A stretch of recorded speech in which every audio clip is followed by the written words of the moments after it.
Hey everyone, welcome to Reddit Readout. Today we are checking out Malicious Compliance. Story 1. How Thornton broke his dick and got us out of PT in basic training, another fine superb _raccoon military story. So in basic training, in San Diego before it was shut down, I entered the Navy under the watchful eye of Petty Officer First Class Wannabe. Now that was not his real name, but the PO was up for Chief Petty Officer, and they seriously harass you when you go for the grade. See, it is not just time in grade and test scores, you have to be selected by your peers. Cue the harassment in calling him Chief Wannabe. We were ordered to comply with this name change. He is made to wear a name tag with Chief Wannabe on it and magic marker written on masking tape over his real name tag. So Chief Wantanabe, aka Chief Wannabe, did not bear this with much grace. He was not a bad guy, see the end for a bonus story example, but this really irritated him and made him grumpy. A grumpy Filipino company officer was not fun at times. One of his great insults was if anyone was lagging behind you would hear "Wasamata, Thornton. Your dick broke." Chief's voice is getting louder as he says each word.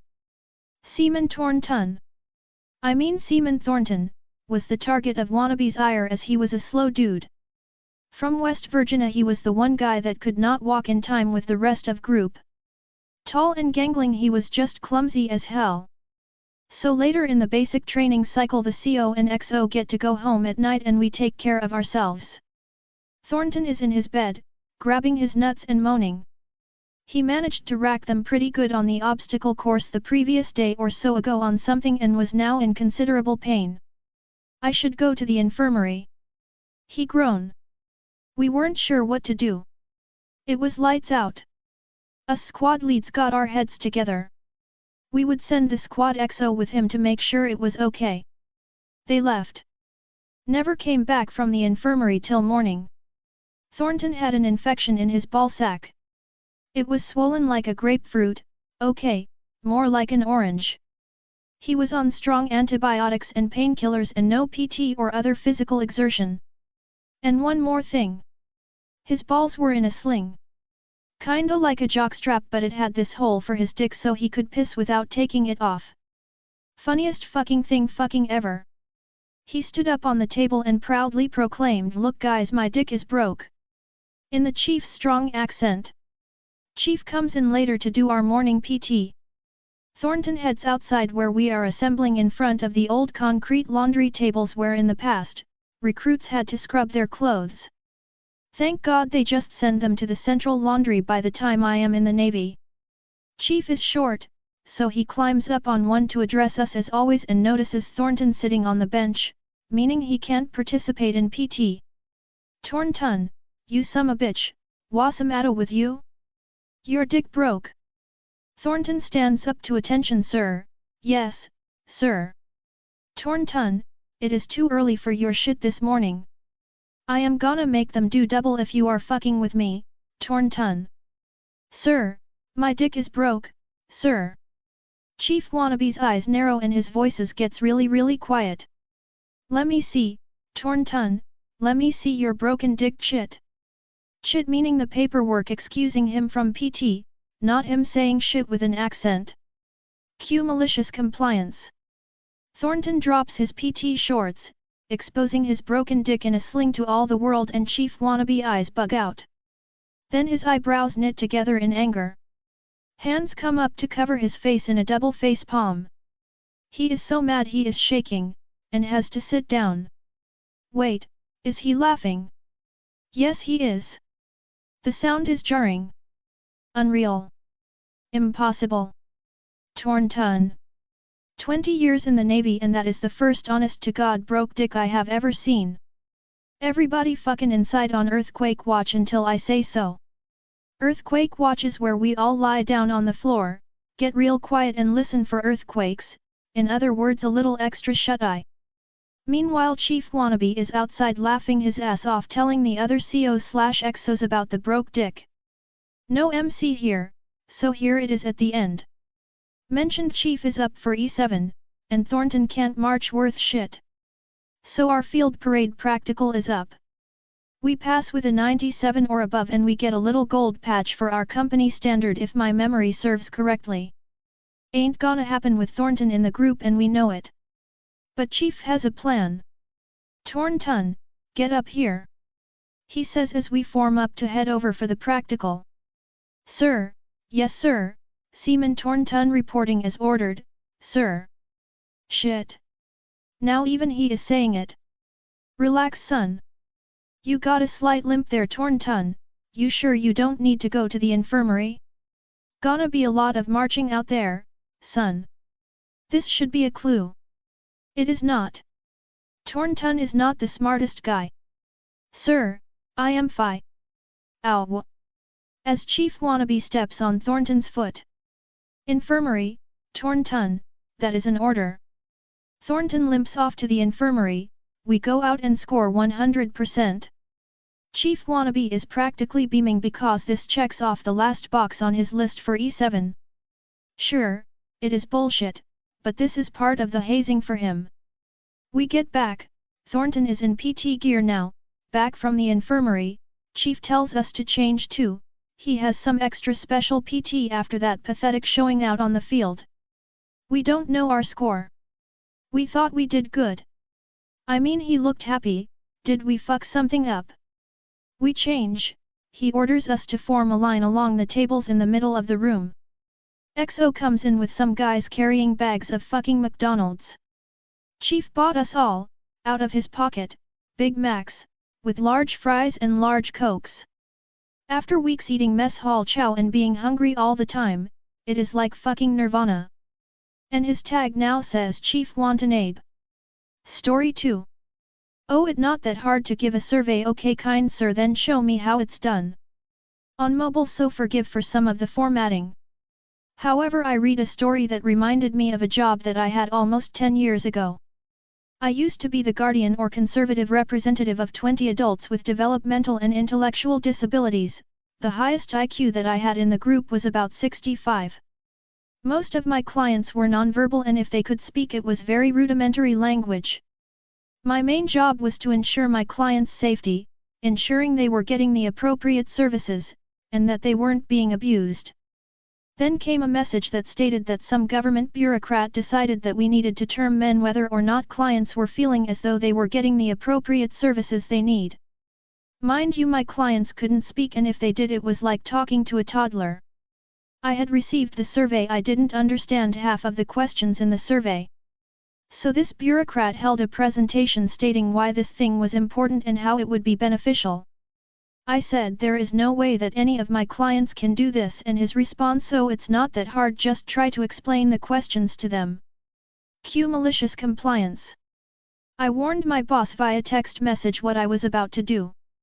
I told the bureaucrat, okay, if it is that easy, please come to my client's home and show me how easy it will be to do this survey. At this point, everybody attending this meeting started snickering because they knew exactly what I was about to do and they knew my personality.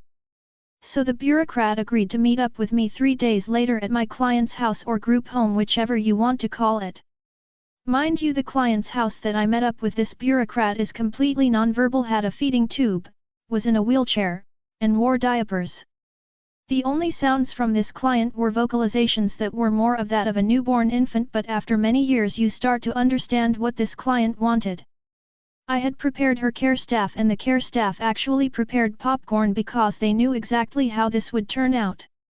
So we waited and the bureaucrat showed up. And the bureaucrat asked me where the client was. I indicated this lovely client here in the wheelchair who is currently drooling on their bib is who will be taking the survey. The look on the bureaucrat's face was an indicator of, oh, I fucked up. I sat down in a chair along with the care staff and we started eating popcorn, watching this man trying to figure out how to communicate with a drooling individual. After about 15 to 20 minutes he turned and faced me and said, this is not working. And I looked at him and said, did you not say it would be so easy to do this and I should not have any issues?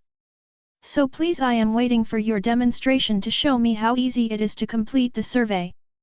His defeat was very evident and he kindly excused himself, and about a week later all the surveys were taken away because majority of the clients that we worked with would have never been able to complete the survey, and they realized that this was a dumb idea and a waste of government funds. But it was so worth seeing the defeat in this guy's face. Story 3. Was in a timeout in my bedroom, so I peed in the garbage can. So this happened before I was even in the first grade. I must have been 4 or 5. I'm leaning towards 4 as I have a late birthday and graduated from high school at 17. I'm honestly surprised I can even remember this. I had been put in my room for a timeout until my mom said I could come out. I started to need to pee, so I called and called for my mom from the bedroom door, but she persisted in ignoring me. I finally couldn't hold it anymore but wasn't allowed to leave my room, so I peed in the garbage can. Some days later she came to me after trying to figure out where the rotting pee smell was coming from. I told her I peed in the garbage can because I wasn't allowed out, and to this day she still thinks I did it maliciously. No, she was just a shitty parent that often ignored me as a child, and still doesn't take ownership for her actions decades later.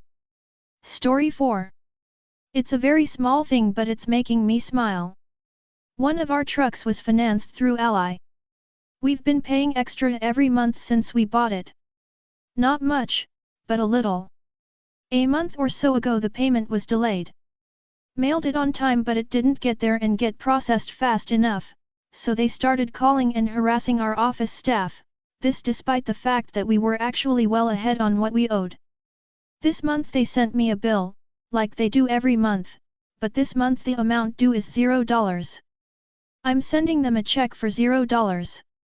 And I'm sending it in plenty of time to get there by the due date. Story 5. Dishwasher. Just a quick one as it was for a joke. I was doing an internship at an R&D company where some of the colleagues were too lazy to start the dishwasher and just put their mug in the sink. One of the managers was sick of it and stuck a note to the dishwasher. It said, "If the dishwasher is full, please turn it on." Next morning me and the software engineer were the first to arrive. We went to get a cup of coffee and we saw the note. The software engineer opened the dishwasher to get a clean mug for our coffees and put the rest of the clean mugs in the cabinet. I said to him, "Hold on a second," as I pulled him away and started the dishwasher again. He looked confused at me for a few seconds and starts to laugh out loud. The software engineer told the other colleagues in a meeting. From that moment, nobody forgot to put the dishwasher on when it was full of dirty mugs. Story 6. Won't talk to me, don't worry, I will talk to HR. So I used to be a union delegate for a large firm with multiple sites. We had a Karen of a manager who was appointed by her uncle, a director of the firm, to her role. She wasn't very bright and told me once 40 was half of 100. I have written on this subreddit before about her. Where I work we get 4 weeks annual leave, 2 weeks sick leave and 2 days bereavement leave a year. All this leave is accumulating too, so if you don't use it, it builds up. So one of my union members, Max, goes to Karen and asks for bereavement leave and she refuses as Max has no proof his grandmother has died. She also quotes part of our employment contract that states managers can ask for proof of death for bereavement leave. Max explains he from a culture where funerals are very important, but Karen refuses him still. He tried to explain that it's not just the grieving process but the actual cultural event for social reason also. Max is flabbergasted and comes to me. Our contract actually states proof is required if the employee has a poor leave record. It also states without a poor leave record bereavement leave cannot be refused. Max has worked for the firm for 5 years without a single day off besides annual leave. I approach Karen about it and she says she won't talk to me about it and I'm wrong. She tells me to take it above her if I have a problem, but she is right. By sheer coincidence it's a quarterly union meeting with the executives later that day and as per Karen's instructions I take it above her. Max is also from a ethnic and cultural minority. Come the meeting I explain the situation to everyone present including Max's ethnic and cultural background. I ask 4 questions. Why are you breaking employee contract and are you prepared to go to court, as we are? Why is the firm being culturally insensitive? Why is the firm being racist by denying someone's ethnic and cultural beliefs? Where is the general compassion from the firm? There was stone-cold silence for a good 2 minutes. The head of HR offered his apologies. Told me the leave would be granted. He would personally ring Max and grant him leave and an apology. Karen got blasted by multiple senior managers. Karen would have been sacked, but her uncle, the director of the firm, stopped this. Every manager on my work site the following week spent 3 days training in employee rights, racial and cultural sensitivity and compassion in the workplace. They also got told the training was because of Karen's actions which alienated her from the management group. Max got a full week off with pay without needing to use his bereavement leave.